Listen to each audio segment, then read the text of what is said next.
Hello, good morning সবাইকে। আজকে দেখো একটা সুন্দর সকাল। সুন্দর কেন বললাম, শুধু সকালে হালকা রোদ তাই নয়, কি সুন্দর একটা হাওয়া বইছে। আর ওই সময়টা ছাদে থাকতে বেশ আমার ভালো লাগছে।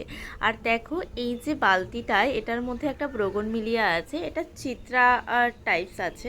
কারণ আমি ভেবেছিলাম গাছটায় বাই কালারের কাগজ ফুল হবে, কিন্তু দেখছি না একটা কালারই হয়েছে।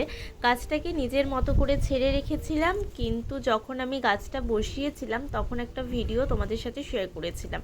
আর বেশ কয়েক মাস বাদেই কিন্তু দেখো গাছটা বেড়ে গিয়ে নিজের মতো করে ফুলও দিতে শুরু করে দিয়েছে। আর গাছটা এরকমই লম্বা হয়েছে যে ডালপালাগুলো কেমন নিচের দিকে নেমে যাচ্ছিল। তাই জন্য ভাবলাম এখন আর দেরি করলে এটা ঠিক হবে না, এটাকে এখন একটা কিছু দিয়ে সাপোর্ট দিতে হবে। তাই জন্য আমি একটা বাঁশের যে কঞ্চি হয় না, তাই দিয়ে আমি কিন্তু একটুখানি এটাকে স্ট্রেট রাখার চেষ্টা করছি। কারণ এর তো কাটিং করতেই হবে, কারণ এর মেইন ডালটা না অনেকটা লম্বা হয়ে গেছে।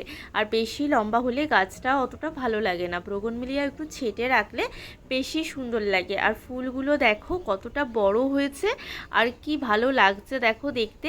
আর শুধু তাই নয়, আমাদের মতো বাগানিদের কাছে কিন্তু জানো তো, এক্সট্রা গাছ পাওয়াটা অনেক ভাগ্যের ব্যাপার। তার কারণ হচ্ছে আমার এই বালতিটার মধ্যে দেখো দুখানা ফুলের গাছ কোথা থেকে হয়েছে আমি জানি না, হয়তো কোনো মাটিতে কোনো বীজ ফিজ আমারই হাতের কারণে পড়ে গেছিলো, বা সেই জন্য দেখো বালতির মধ্যে কি সুন্দর দুটো এক্সট্রা গাছ হয়েছে। তাই জন্য আমি গাছ দুটোকে পরিষ্কার করলাম না, বাকি ঘাসগুলো তুলে দিলাম, কারণ দেখাই যাক কি ফুল গাছ হচ্ছে। আর একটা লাল শাকও হয়েছে, তা দেখতে কি ভালো লাগছে না। তাই জন্য সঙ্গে কিন্তু আমি একটা ফুল ছিঁড়ে মাথায় দেওয়ার চেষ্টা করলাম, যাতে একটু মন ভালো হয়, কিন্তু সেটাও হাওয়ার জন্য পড়ে যাচ্ছিল। আর গাছটা দেখো ক্লিন করার পরে সত্যিই ভালো লাগছে না। আর গাছটার দেখো ক্লিন করার পরে গাছটা কতটা লেন্থ শুধু দেখো, গাছ ভর্তি যেমন ফুল তেমনটাই কিন্তু বালতিটাও দেখো বালতির মধ্যে দিয়েছি, যাতে আমি আর 1 বছর গাছটা চেঞ্জ না করলেও সেটা ঠিকঠাকই থেকে যায়। আর গাছটা কীরকম ছিল শুধু সেটা একবার দেখো, কতটা অগোছালো, চারিদিকে ঘাস, ডালপালাগুলো নিচের দিকে নেমে যাচ্ছিল।